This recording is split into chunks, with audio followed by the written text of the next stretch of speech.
Grandes genios e inventos de la humanidad. El hombre comenzó a interesarse muy pronto por comprender el mundo y el cielo que lo rodea. En una sociedad que va aumentando su dependencia de la agricultura, los conocimientos astronómicos adquieren cada vez más importancia. Prueba de esto es el impresionante disco celeste de Nebra, que se creó hace 3600 años. Pero los hombres siempre se consideraron, junto a la Tierra, el centro de su universo. Pasaría mucho tiempo hasta que un hombre, contra toda oposición, se alejara de esa idea y formulara un nuevo pensamiento revolucionario.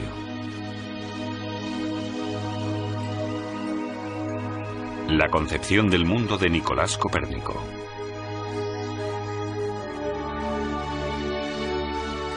La primera concepción del mundo surgió en Babilonia. 3000 años antes de Cristo, la Tierra se consideraba un disco que flotaba en medio del océano, en cuyo centro se erigía la montaña del mundo. La explicación que daban los babilonios al paso del día a la noche era que el sol y la luna circulaban alrededor de la montaña. Por el mundo pasaban el Éufrates, el Tigris, el Ganges y el Nilo, y todo estaba cubierto por una bóveda en la que se movían los dioses de las estrellas. En la concepción del mundo de los egipcios, el Nilo es el centro. Los dioses separaron el cielo y la tierra y el resultado fue el mundo.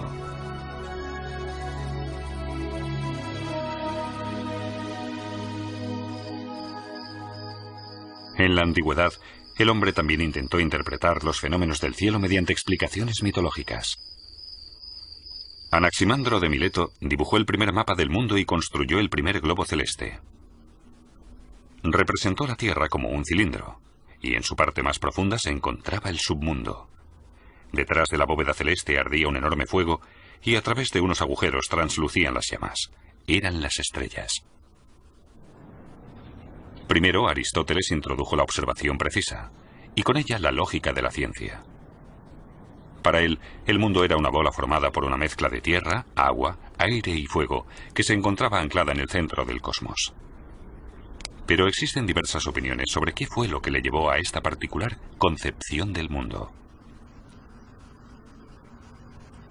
El astrónomo griego Hiparco pensaba que la Tierra estaba en el centro del universo y que el Sol daba vueltas en torno a ella. Por ello, su teoría se ha denominado geocéntrica.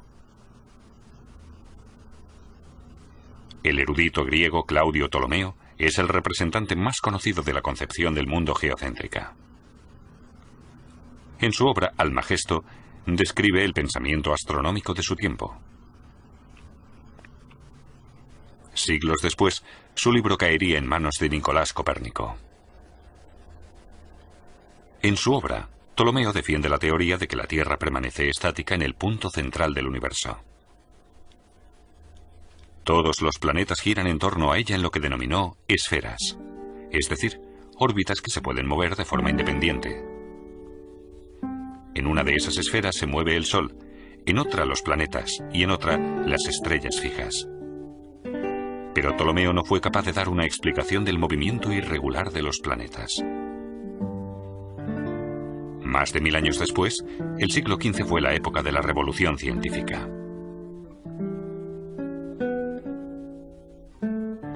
Dos acontecimientos importantes impulsan el desarrollo de Europa.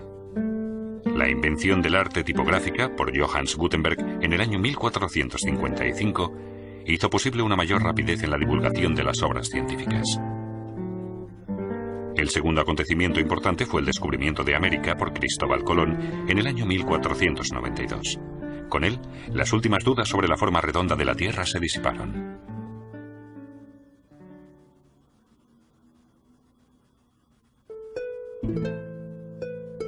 En esa época de revolución científica nació Nicolás Copérnico, el 19 de febrero del año 1473 en Torun, Polonia. Nicolás fue a la escuela parroquial y más tarde se le nombraría Civicus Academicus, ciudadano académico. Tras la muerte de su padre se encarga de él su tío, el obispo Lucas van Gerrood, que se encarga de darle una extensa educación en las mejores universidades. En 1491, Copérnico ingresa en el Colegio Mayor de la Universidad Jagellónica de Cracovia para estudiar humanidades. En esa época, la universidad, fundada en el año 1364, ya se ha convertido en un punto central para los científicos, sobre todo en el campo de la astronomía. Allí se conserva hoy el globo más antiguo que se construyó de América. En 1469, Copérnico se traslada a Bolonia para estudiar Derecho. Allí despierta su interés por la geografía y la astronomía. En el año 1500, recibe una oferta de la Universidad de Roma, La Sapienza, para dar clases de matemáticas y astronomía.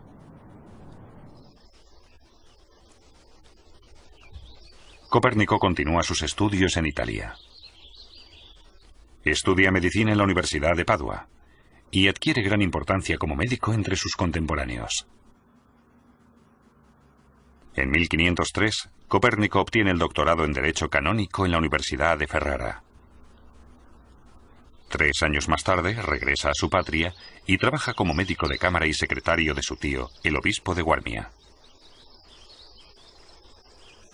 En el año 1512 fue nombrado canónigo en Freudenburg, con lo que se asegura el sustento para el resto de su vida. No obstante, el cargo conllevaba diversas tareas administrativas.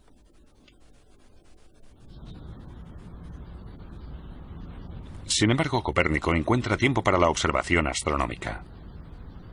En una pequeña torre de la Catedral de Freudenburg, crea su propio observatorio.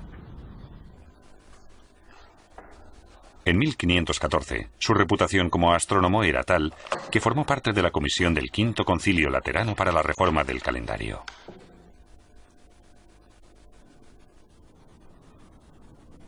En esa época, redacta su primera obra astronómica, Commentariolus, pequeño comentario. En ella ya encontramos el primer esquema de su nueva concepción del mundo, en cuyo centro se encuentra el Sol, pero Copérnico esperará para publicarla. La idea del universo heliocéntrico llegará a Copérnico a través de la lectura de estudios antiguos. En ellos encontró un pensamiento que consideró revolucionario. El erudito griego Aristarco de Samos investigó el movimiento irregular de los planetas conocidos y consiguió dar una explicación. Afirmó que la Tierra también se movía y que recorría su órbita alrededor del Sol más rápido que los planetas situados a más distancia. De esa forma adelantó que todos los planetas, incluida por lo que parecía la Tierra, giraban alrededor del astro.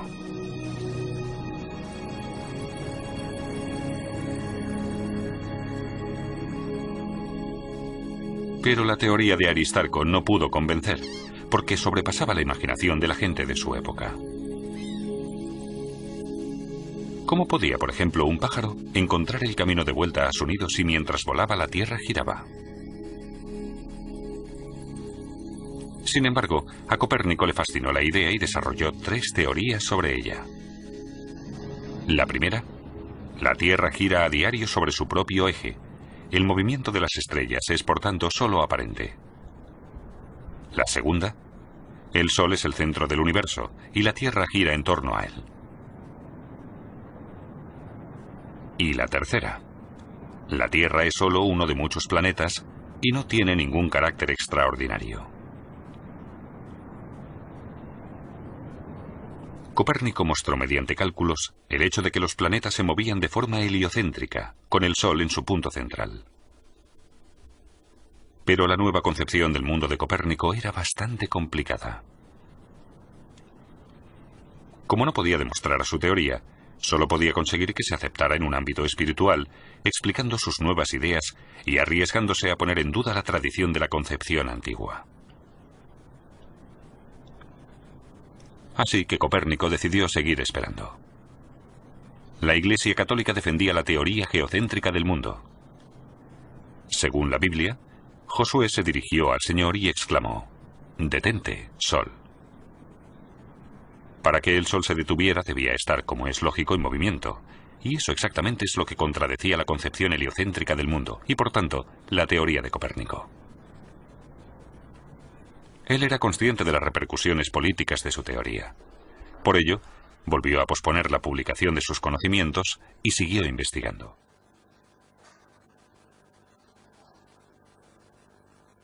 Desde el año 1516 hasta el 1521, Copérnico ejerció en el castillo de Allenstein, Polonia. Durante la guerra contra los caballeros teutónicos, defendió tan bien el castillo de la Orden Alemana que logró superar el asedio de enero de 1521.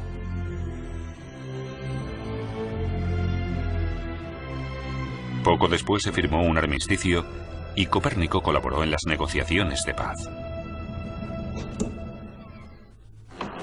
Pero también en Allenstein encontró tiempo para la observación astronómica.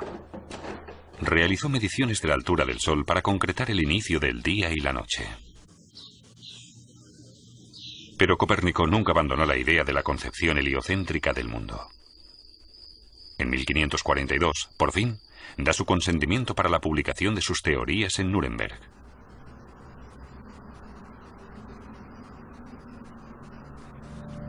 Ya en su lecho de muerte se publicó su obra completa con el título De Revolutionibus Orbium Coelestium, sobre el movimiento de las esferas celestiales.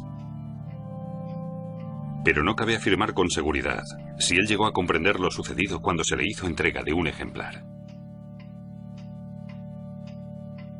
A pesar de haberle dedicado la obra al mismísimo Papa, en 1616 la Iglesia Católica la incluyó en la lista de libros prohibidos. Pero eso no restó su importancia reveladora y su aportación fundamental a la astronomía moderna. La Edad Media destacó sin duda por su visión geocéntrica del mundo. Copérnico supo dar una visión global y se encaminó así hacia la concepción moderna del universo. Si Copérnico no hubiera insistido en las órbitas de los planetas, no se habría producido ningún avance en los estudios de su posición.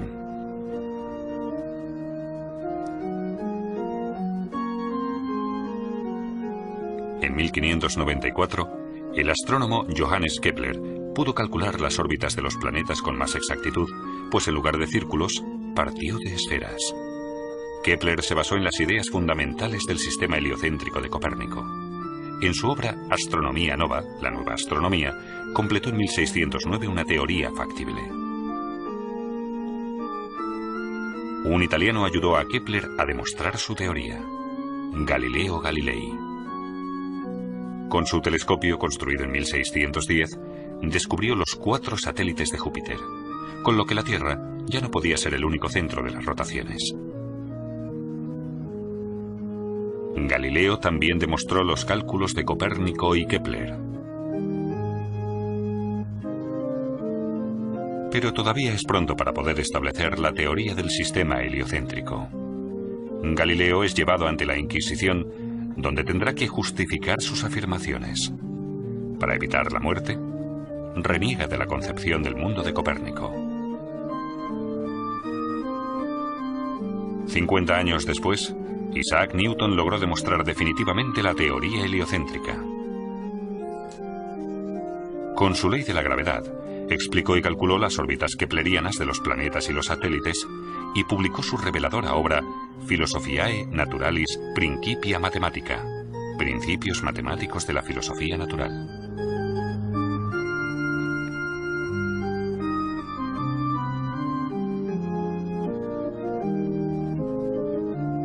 Pero el Papa y la Iglesia Católica necesitaron más tiempo para aceptar definitivamente la teoría de Copérnico. No levantaron la prohibición de su obra De Revolutionibus Orbium Coelestium hasta el año 1822.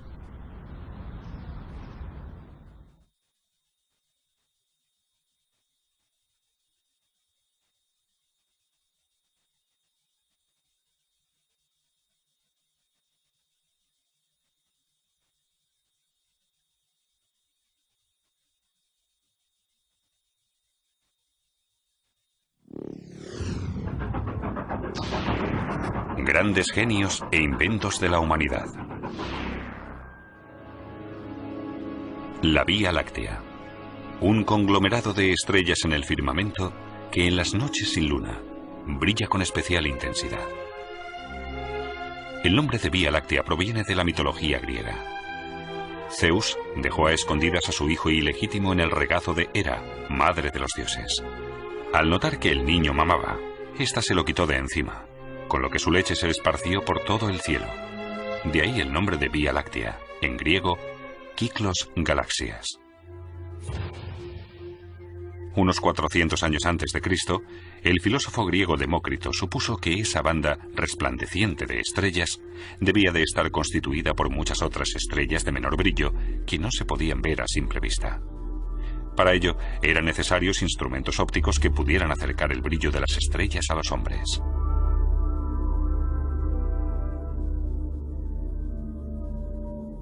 Galileo Galilei, la investigación de la Vía Láctea.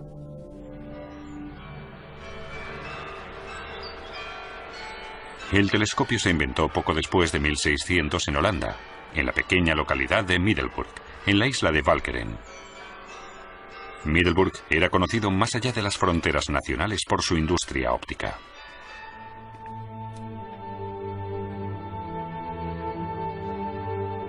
Uno de los fabricantes de lentes más prestigiosos de la ciudad era Hans Lippershey.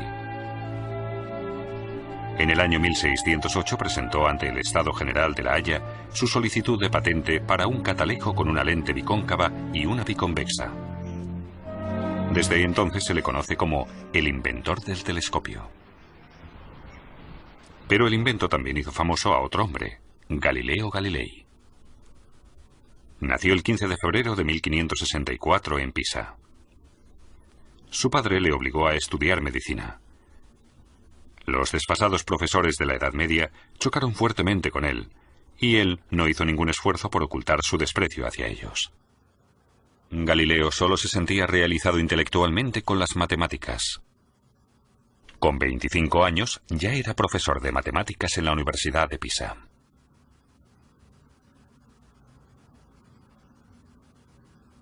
En primavera del año 1609, mientras da clases en la Universidad de Padua, se entera de la existencia del catalejo de aumento del holandés.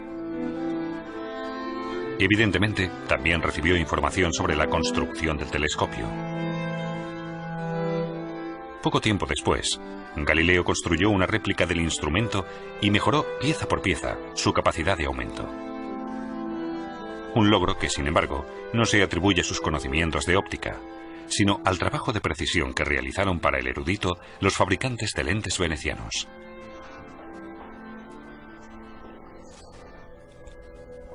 Galileo dispuso de las mejores lentes de su época, y las probó y las combinó hasta conseguir finalmente un telescopio de 30 aumentos sobre el modelo de su creador holandés.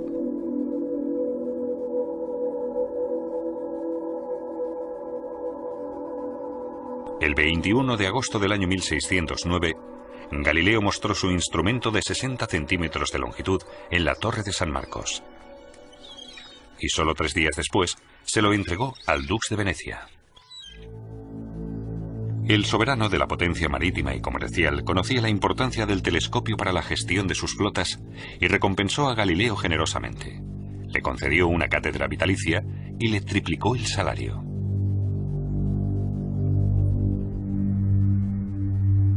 El telescopio holandés, o galileano, como también denomina, se compone de una lente biconvexa que aumenta la imagen u objetivo. Esta lente concentra los rayos luminosos que pasan después a la lente cóncava. En ella, los rayos reaparecen y el ojo los recibe casi de forma paralela.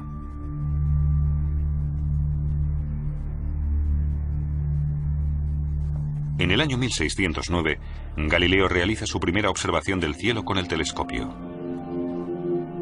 Cuando lo enfocó hacia la Vía Láctea, se hicieron visibles innumerables estrellas brillantes en la banda nebulosa. Un descubrimiento abrumador para el científico. Galileo documentó sus observaciones, que más tarde se publicarían en su tratado Sidereus Nuncius, el mensajero sideral. Escribió: la galaxia no es otra cosa que una acumulación de estrellas unidas en forma de complejo. Porque a donde quiera que se dirija el telescopio, al momento se muestra una gran multitud de estrellas. Así, Galileo demostró la antigua suposición de Demócrito de que la Vía Láctea estaba constituida por innumerables estrellas. pero Galileo realizó un gran número de observaciones. En ellas, ha visto los cráteres de la Luna y las fases de Venus. Pero su descubrimiento más espectacular fue el de 4 de los satélites de Júpiter. Los satélites que giran en torno a Júpiter demuestran la concepción heliocéntrica del mundo de Copérnico.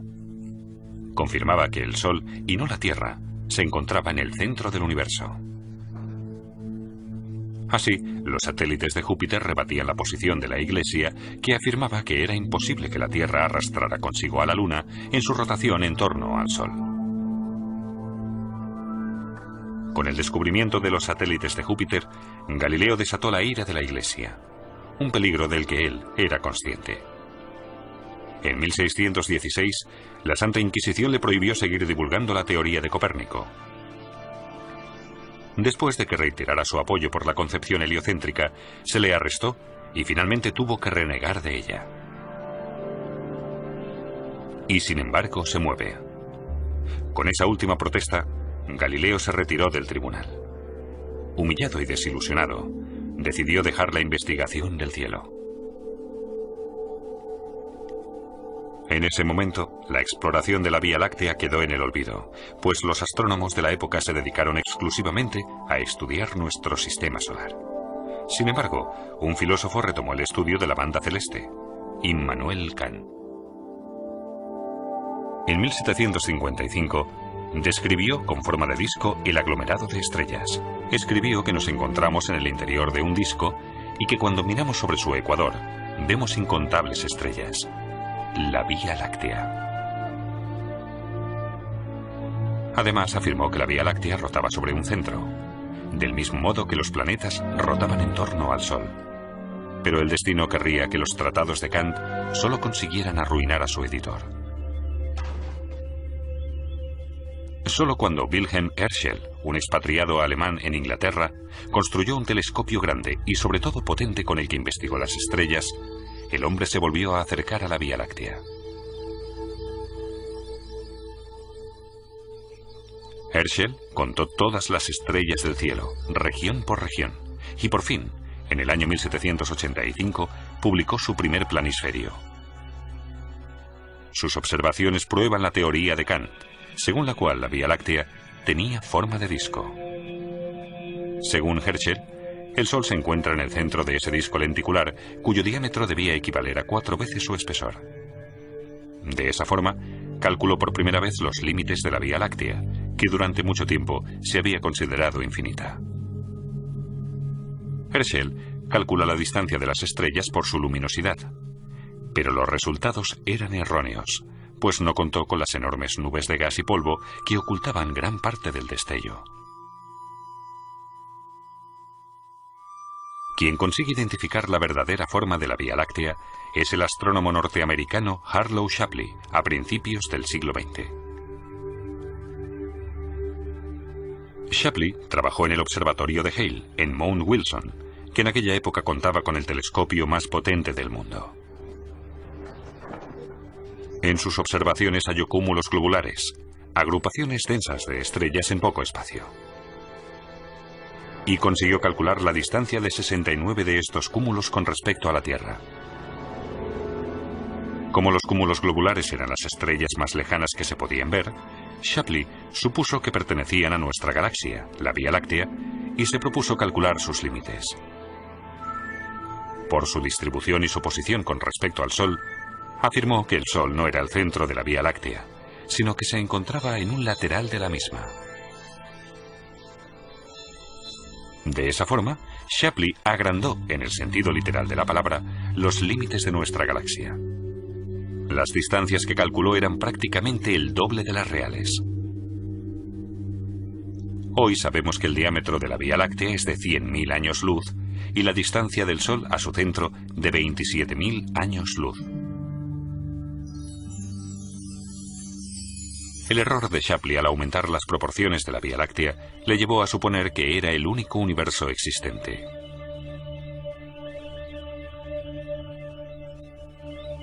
Pero en 1923, su contemporáneo Edwin Powell Hubble logró demostrar que existen más galaxias aparte de la Vía Láctea. Fundamentalmente se distinguen tres tipos. En primer lugar, las galaxias irregulares sin una estructura claramente reconocible. En segundo, las galaxias que poseen una forma elíptica. Y finalmente, las galaxias espirales en las que se aprecia claramente un brazo espiral. La mayoría de nuestras galaxias vecinas, como Andrómeda, entran dentro de las espirales, pues giran en torno a su propio eje, de lo que se deduce que la Vía Láctea se mueve del mismo modo. En realidad, basándose en la velocidad de las estrellas, se puede demostrar que nuestra galaxia gira en torno a su propio eje. La velocidad de rotación aumenta en la parte central, y al acercarse a la parte exterior, vuelve a disminuir. Esas diferencias de velocidad son una de las causas de la típica forma de espiral. Sin embargo, aún se dudó mucho tiempo que la Vía Láctea fuera una galaxia espiral. No se demostró definitivamente hasta el año 1951. Walter Brade, un astrónomo alemán, descubrió que las estrellas especialmente brillantes solo se encontraban en los brazos espirales. El astrónomo norteamericano William Morgan buscó esas estrellas especialmente luminosas en las regiones de la Vía Láctea. Hasta 1951 evaluó las distancias de las áreas investigadas y recopiló las cifras en un planisferio. El resultado son las imágenes del brazo de Orión, en cuya parte interna se encuentra el Sol. Y las del brazo de Perseo. Este se extiende paralelamente al brazo de Orión, aunque 7000 años luz más alejado del centro de la Vía Láctea. Además, Morgan encontró indicios del brazo de Sagitario. En una vista general, la Vía Láctea parece un molinillo. Los brazos avanzan claramente de forma individual. Son los lugares en que las estrellas más jóvenes surgen del polvo y el gas. Unos 200.000 millones de estrellas forman nuestra Vía Láctea, y entre ellas se amontonan enormes nubes de polvo y gas que las oscurecen.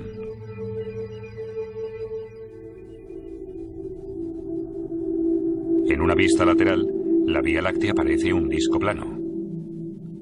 Está rodeada por una enorme esfera denominada halo. Este nos muestra el antiguo tamaño de la Vía Láctea cuando aún era una bola de gas.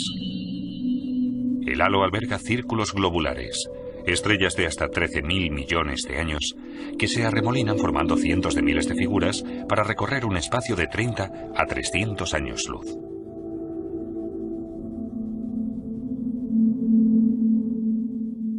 En la actualidad sabemos mucho más sobre la constitución de la Vía Láctea que Galileo, cuando en su época desveló por primera vez las estrellas con su telescopio y por un breve tiempo arrojó un poco de luz sobre el cielo.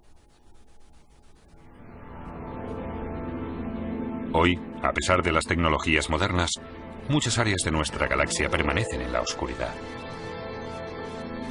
El universo entraña un inmenso campo de investigación, que esperemos que la herencia de Galileo pueda iluminar algún día.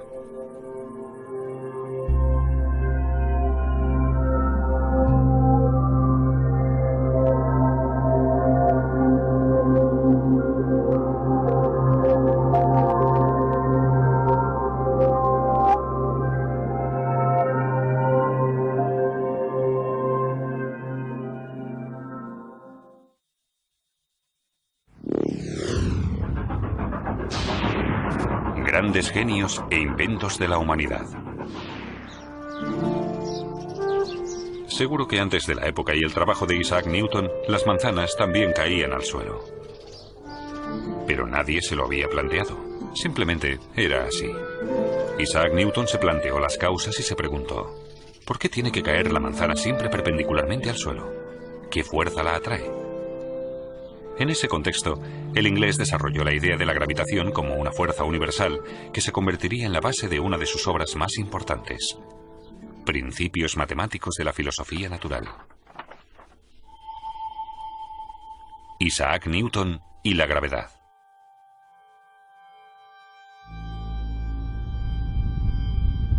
Los movimientos de los astros siempre han fascinado al hombre. desde el principio de los tiempos, ha intentado averiguar las leyes subyacentes. 600 años antes de Cristo, el filósofo griego Anaximandro afirmó que la Tierra era un cilindro y que se encontraba en el centro del universo.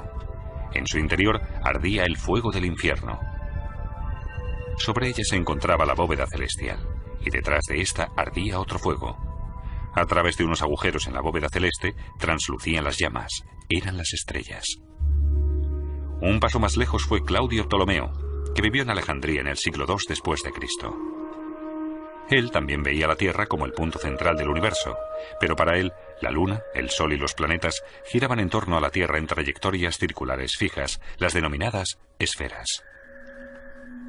Con esa teoría, los astrónomos fueron capaces de predecir con más exactitud los eclipses de Luna y de Sol y la posición de los planetas. Pero es curioso, era una teoría falsa la que les llevaba a la mayoría de estos resultados. Pasaron más de 100 años hasta que en el siglo XVI Copérnico desmontará esa visión de la Tierra como el centro del universo. El canónigo polaco afirmó que los planetas giraban en torno al Sol y entre estos planetas, la Tierra. Pero no fue capaz de demostrar su teoría. A principios del siglo XVII, el astrónomo Johannes Kepler consiguió pulir la concepción del universo de Copérnico mediante la observación precisa de los planetas y el descubrimiento de la regularidad matemática. Afirmó que los planetas no giraban en torno al Sol en órbitas circulares, sino elípticas. Y se percató de que los planetas más cercanos al Sol recorrían su órbita con más rapidez que los que se encontraban más alejados. Pero Kepler no logró averiguar qué era lo que hacía girar a los planetas en torno al Sol. Isaac Newton nació en enero de 1643 en Woolsthorpe, condado de Lincolnshire, Inglaterra.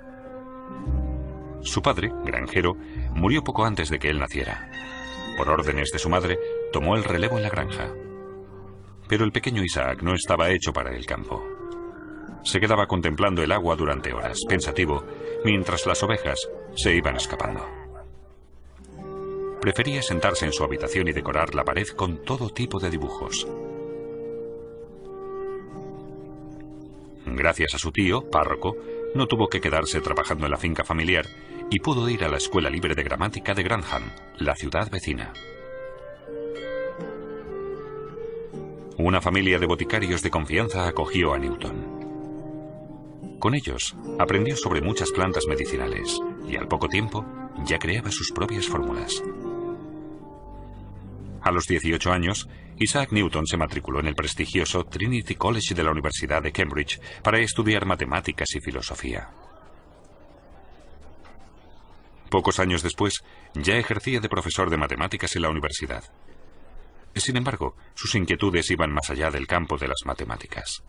Newton se interesó por diversos fenómenos físicos y químicos, y él mismo fabricaba las herramientas que necesitaba para sus investigaciones. Con su telescopio reflector, estudió los movimientos de los planetas en el cielo estrellado. Pero se preguntaba qué era lo que los mantenía en sus órbitas elípticas. Los filósofos naturales, como se consideraba a los científicos en aquella época, debatían las diferentes hipótesis.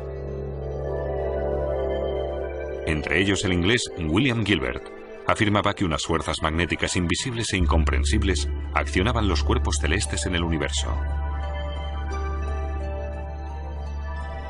El francés René Descartes prefirió dar otra explicación. Según él, todo el universo se componía de partículas materiales, y los planetas giraban dentro de ese enjambre de partículas como una hoja en un remolino de agua. Un joven astrónomo inglés dio por falsa esa hipótesis, Edmond Halley. Durante años se había esforzado por formular una teoría del movimiento de los cuerpos celestes. En vano. En agosto de 1684, Halley viajó a Cambridge. Allí coincidió con Isaac Newton, de 41 años, y pensó esperanzado que quizás aquel prestigioso profesor de matemáticas sabría algo más y podría ayudarle. Halley hablaba de una fuerza central que situaba los planetas en su órbita. Eso no era nuevo para Newton. Hacía muchos años, cuando estudiaba, Newton se había hecho cargo de la misma cuestión. Y formuló, al parecer sin esfuerzo, una teoría matemática sobre los efectos de esa fuerza. Pero nunca se había preocupado por publicarla y prácticamente la tenía en el olvido.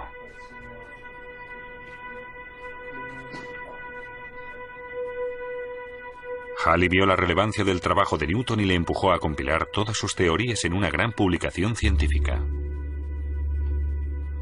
Newton cedió y comenzó a trabajar en sus principios matemáticos de la filosofía natural.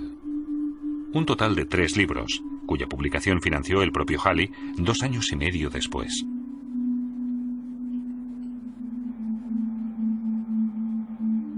Newton formuló, entre otras, las 3 leyes que hasta hoy constituyen las bases de la mecánica.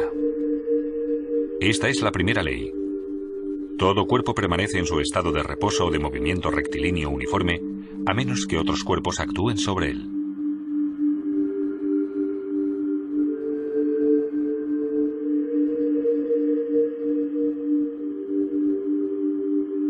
Según la segunda ley de Newton, la fuerza neta aplicada sobre un cuerpo es proporcional a la aceleración que adquiere dicho cuerpo. La constante de proporcionalidad es la masa del cuerpo. Y la tercera es la ley de acción-reacción. Cuando un cuerpo ejerce una fuerza sobre otro, éste ejerce sobre el primero una fuerza igual y de sentido opuesto. La fuerza de reacción hace que la bola se quede parada y hace que la barca se mueva hacia atrás. De esta tercera ley de movimiento profetizó Newton que se regía por el mismo principio por el que, varios siglos después, el hombre conseguiría volar hasta las estrellas. Con ello quiso decir que el principio de acción-reacción sería el que haría volar un cohete espacial. El gas caliente que expulsan las cámaras de combustión es lo que produce que el cohete salga disparado en sentido contrario. Isaac Newton ve en las fuerzas la causa del movimiento de los cuerpos. Y en el caso de la Luna, afirma que lo que hace que permanezca en su órbita elíptica es únicamente la atracción de la Tierra. La fuerza contraria a esta es la fuerza centrífuga, que impide que la Luna se abalance sobre la Tierra. A la fuerza de atracción, Newton la denominó fuerza de gravedad. Ahora, con la velocidad de la órbita lunar y la fuerza de atracción de la Tierra, Newton ya puede demostrar matemáticamente que los planetas se mantienen en su órbita por la fuerza centrífuga y la de gravedad.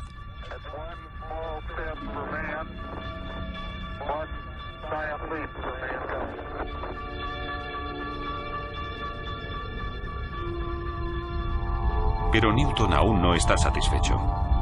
Y se plantea, si la fuerza de gravedad terrestre atrae la Luna a la Tierra, ¿no podría también la fuerza de gravedad del Sol mantener a la Tierra en su órbita elíptica y la de Júpiter a sus satélites? De ser así, la fuerza de gravedad sería una propiedad común de los cuerpos masivos, aplicable a los movimientos de todos los cuerpos celestes.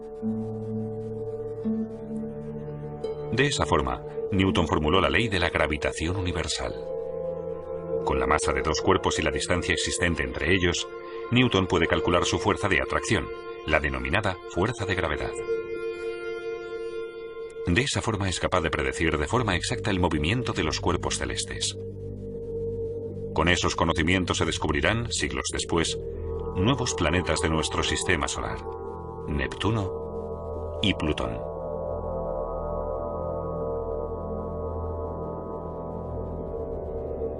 Con la ley de la gravitación de Newton, se corrobora matemáticamente la concepción del mundo de Copérnico. Y por fin, se despejan las dudas sobre la Tierra. La manzana cae siempre perpendicularmente al suelo por la fuerza de gravedad, y llega al suelo más rápido que una pluma debido a la resistencia del aire.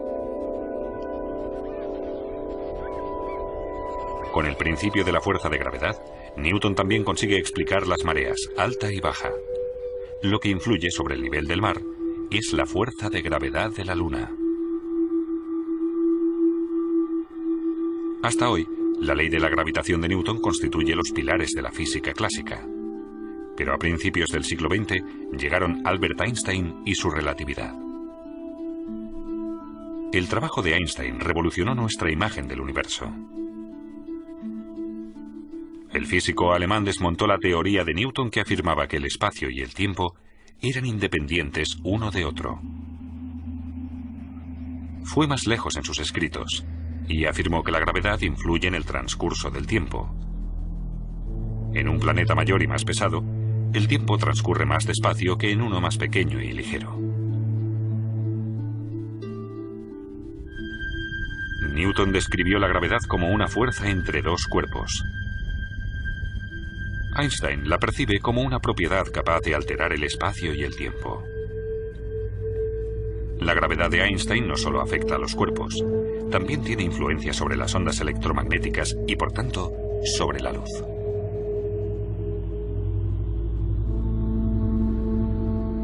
Un año después de la publicación de su teoría, esta se confirma. Durante el eclipse de Sol del año 1919, los astrónomos observaron que un rayo de luz de una estrella lejana, como Einstein había augurado, se desvió sobrepasando el Sol.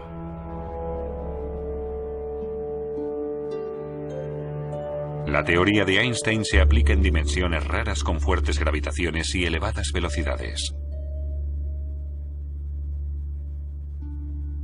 Pero nuestro día a día se rige por la ley de la gravitación de Newton. A los 50 años, Newton puso fin a sus investigaciones científicas. En 1696 se asentó en Londres como director de la Real Casa de la Moneda y luchó contra la falsificación.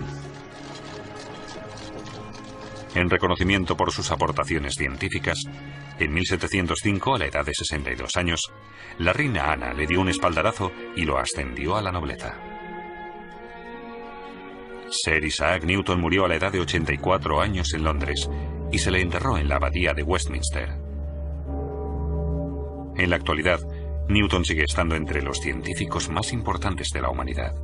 No solo se le considera el creador de la física clásica. La física moderna también le debe las bases de la acústica y la aerodinámica.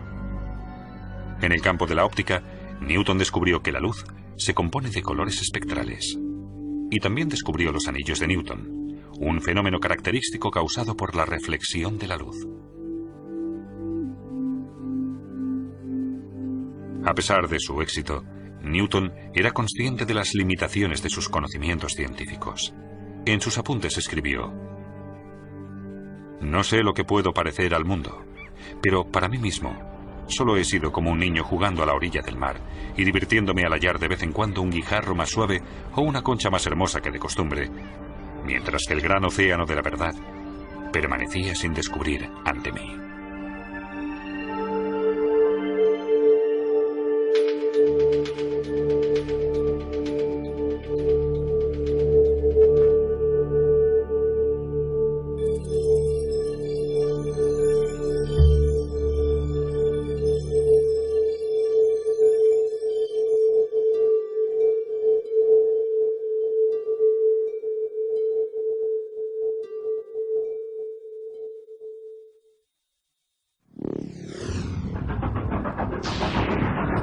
Grandes genios e inventos de la humanidad. ¿Qué pasaría si pudiera perseguir la luz y finalmente consiguiera adelantarla? Esa pregunta se la hizo un joven de 17 años en su último año de secundaria. Años después, desarrollaría ese pensamiento y no solo revolucionaría nuestro concepto del espacio y el tiempo, sino que cambiaría de forma decisiva el de todo nuestro universo. Albert Einstein. E igual a mc al cuadrado. Albert Einstein nació el 14 de marzo de 1879 en Ulm, Alemania. Un año después, su familia se trasladó a Múnich, donde su padre estableció un pequeño taller electrotécnico. En 1894, cuando toda su familia se marchó a Italia, él se quedó solo en Múnich para terminar el bachillerato en el Instituto Luitpold. Pero no tardó en dejar las clases y reunirse con su familia. En 1895, Einstein retomó sus estudios en Suiza. 3 años después terminó la carrera de física en la Escuela Politécnica Federal de Zúrich. Tras una larga temporada sin encontrar trabajo, a principios del año 1902, consigue finalmente un puesto de técnico asistente en la Oficina Federal de Patentes de Berna.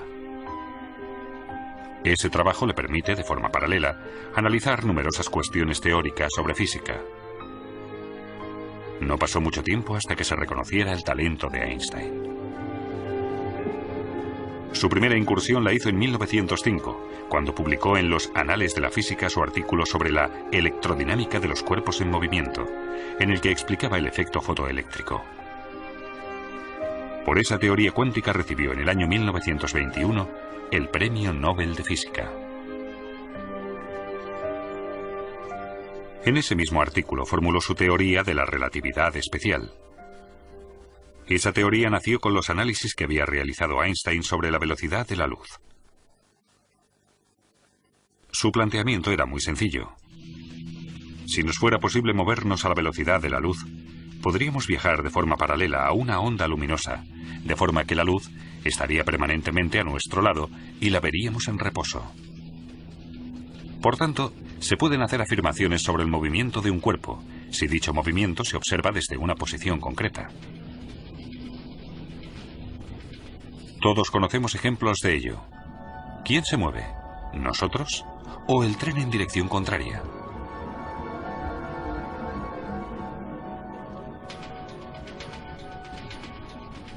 Algo parecido pasa cuando un coche circula, de forma paralela, a la misma velocidad que un tren. Desde el tren, el coche parece estar parado. Según la posición, se percibe bien el movimiento o no.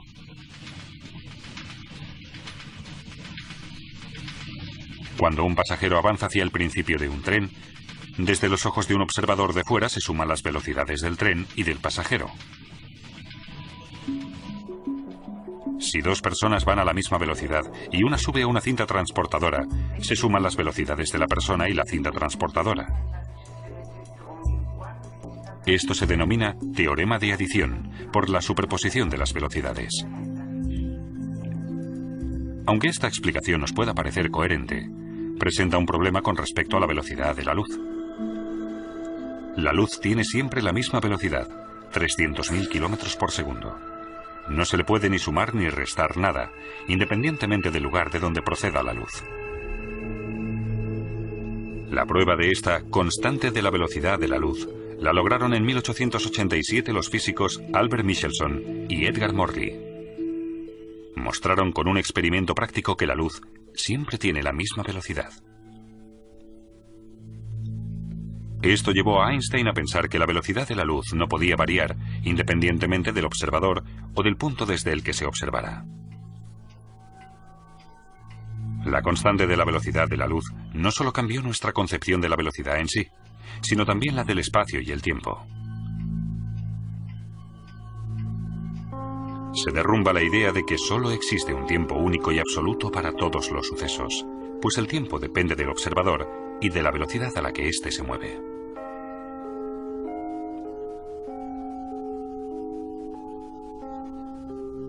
Una explicación de la teoría es la del reloj de luz. Un reloj de luz consta de dos espejos situados uno enfrente del otro. Una partícula de luz, denominada fotón, se mueve de un espejo al otro a la velocidad de la luz. Cuando el fotón choca con el espejo, recibe un impulso, gracias al que podemos medir el tiempo.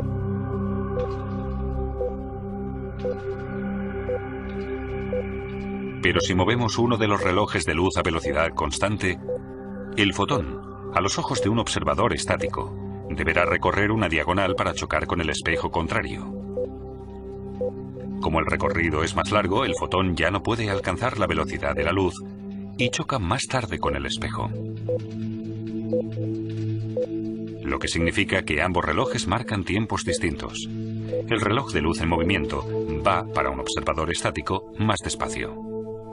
Un experimento demostró este fenómeno en los años 70. Dos relojes atómicos se pusieron exactamente a la misma hora. Uno de ellos se metió en un vuelo regular, mientras que el otro se quedó en tierra. Al final se compararon los dos, y el reloj que fue en el avión se atrasó. Este fenómeno, por el que los relojes en movimiento van más despacio, se ha denominado dilatación del tiempo. Otro experimento de ello es la paradoja de los gemelos. Un astronauta vuela en su nave 10 años en el espacio. Su hermano gemelo se queda en la Tierra. Los dos tienen 30 años. El astronauta vuela 10 años a 260.000 kilómetros por segundo. Después regresa a la Tierra, para lo que tiene que invertir otros 10 años. Cuando regresa tiene 50 años de edad. Sin embargo, al llegar comprueba que su hermano ha envejecido un total de 40 años y en la fecha de su regreso ha cumplido ya 70 años. Pero los viajes a la velocidad de la luz no son una fuente de juventud. Cuando el astronauta regresa a la Tierra, comprueba que ha envejecido a la mitad de velocidad, pero durante su viaje también ha vivido la mitad. Ha comido, bebido, pensado y dormido la mitad. En 1959 se demostró, mediante un experimento sobre la aceleración de las partículas realizado con muones en el Centro Europeo de Investigación Nuclear en Suiza, que esos sucesos no solo se dan en un ámbito científico, sino en la vida real. Los muones son partículas de la familia de los electrones. La particularidad que tienen es su corta vida. Solo 10 microsegundos después de formarse se vuelven a dividir. El experimento demostró que si los muones se aceleraban hasta casi la velocidad de la luz, viven 3 veces más. Con la aceleración, su reloj interno se ralentiza realmente con respecto a los muones estáticos.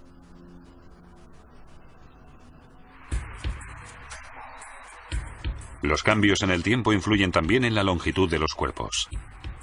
Las longitudes, en movimiento, son más cortas. ¿Una prueba? Calculamos la longitud de este tren, que circula a una velocidad regular, multiplicando su velocidad por el tiempo que invierte. Pero a causa del movimiento del tren, el tiempo pasa más despacio. El objeto nos parece más corto cuando está en movimiento que cuando está en reposo.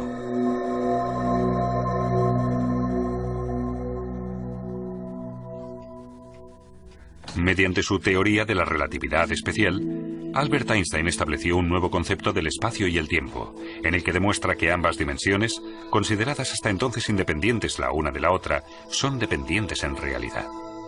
Einstein hizo otras asociaciones de propiedades físicas, como que la masa varía dependiendo de si se mueve o no con respecto al observador. Las masas en movimiento resultan más pesadas y poseen, por tanto, más energía cinética. La equivalencia entre la masa y la energía es la fórmula más famosa del mundo, E igual a mc².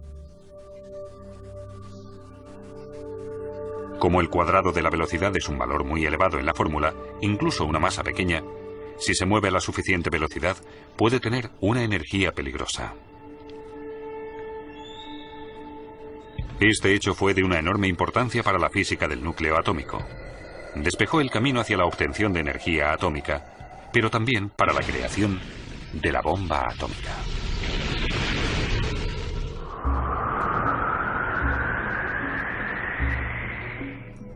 De la teoría de la relatividad especial, también se deriva el hecho de que no se puede superar la velocidad de la luz.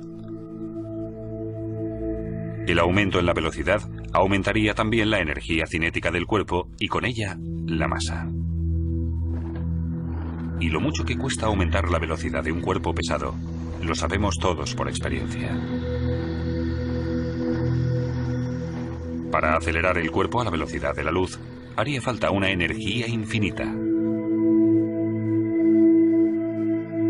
Pero en 1905, todos estos datos solo eran de naturaleza teórica. Muchas pruebas que demostraron la teoría de la relatividad especial no llegaron hasta muchos años después. En 1909, Einstein obtuvo un puesto de profesor en Zúrich. Se dedicó entonces al único ámbito de la física que había quedado aparcado en su teoría de la relatividad espacial, la gravedad. En 1913, el físico alemán Max Planck viajó a Zúrich y le ofreció el puesto de director del Instituto de Física Kaiser Wilhelm en Berlín. Einstein no lo dudó un segundo, pues en aquella época Berlín era la meca de la física. En agosto de 1914 estalla la Primera Guerra Mundial que transformará el mundo por completo. Durante la guerra, Einstein siguió trabajando tenazmente con el fin de encontrar una solución definitiva al problema de la gravedad.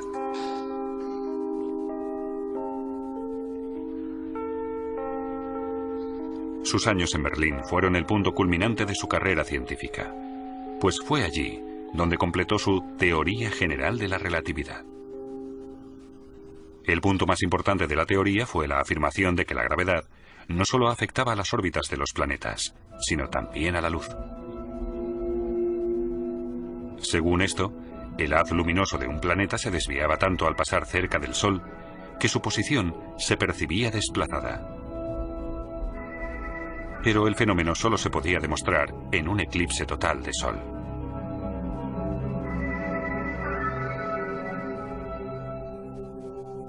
En noviembre de 1915, Einstein calculó que el ángulo de curvatura del haz luminoso de una estrella al pasar cerca del Sol era de 0,3 grados. En primavera de 1919, una expedición científica inglesa partió al Atlántico Sur para fotografiar un eclipse de Sol. Y efectivamente, la expedición confirmó los cálculos de Einstein.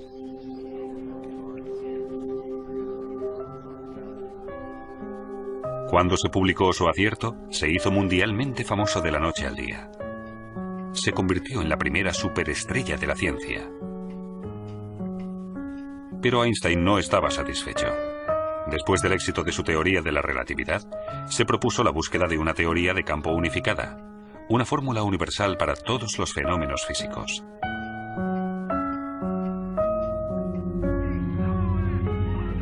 Albert Einstein era judío. Cuando Hitler subió al poder, emigró a Estados Unidos. En el campus de la Universidad de Princeton, continuó sus investigaciones en busca de la teoría de campo unificada. Pero esta vez, su propósito fracasó. Albert Einstein murió el 18 de abril de 1955 en el Hospital Judío de Brooklyn, Nueva York. Ese día, el mundo perdió al físico más importante del siglo XX. El hombre, que con su teoría de la relatividad parecía haber vencido al tiempo, tuvo que doblegarse como un humano más ante el fin de sus días.